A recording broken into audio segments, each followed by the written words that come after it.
Well, we are now less than 2 months from the first Boston Marathon to be run on Patriots Day in 3 years. And this will be the last for Tom Grilk as the B.A.A. president and CEO. WBZ's Lisa Hughes spoke with him about his experience leading an organization that is deeply tied to the community. John Baker from Cambridge and the B.A.A. From announcing the finishers' names on Boylston Street to guiding the B.A.A. through the aftermath of the bombings and the pandemic, Tom Grilk's 11 years as president and CEO have been both a challenge and a joy, and he has no regrets as he prepares to step down after April's race. Well, for me, very much this has been the who gets to do this job of a lifetime. So there's nothing to be bittersweet about, just to feel gratified to have had the opportunity.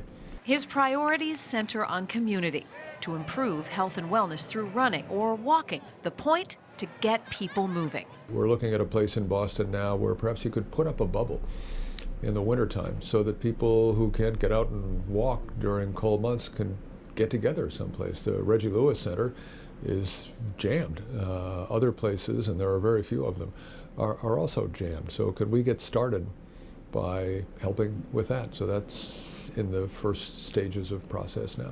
But the cornerstone of the B.A.A. is the Boston Marathon.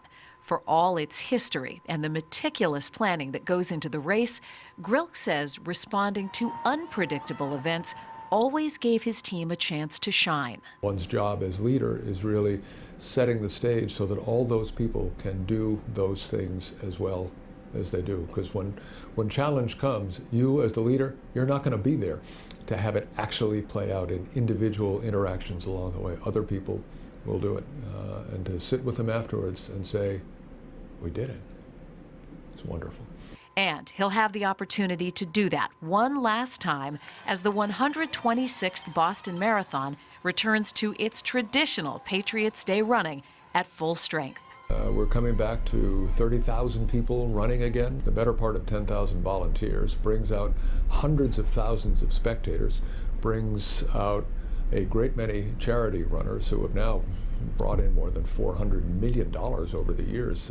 If you could speak directly to the next leader of the B.A.A., what would you tell him or her? For me, the most important thing has been to listen, to trade the megaphone in for a hearing aid. Probably the least reliable perspective is one's very own. It needs to be informed by a great many other people. Tom Grilk has been involved with the B.A.A. for more than 40 years. In May, current COO Jack Fleming will take over the CEO role on an interim basis while the board searches for a permanent replacement. Lisa Hughes, WBZ News.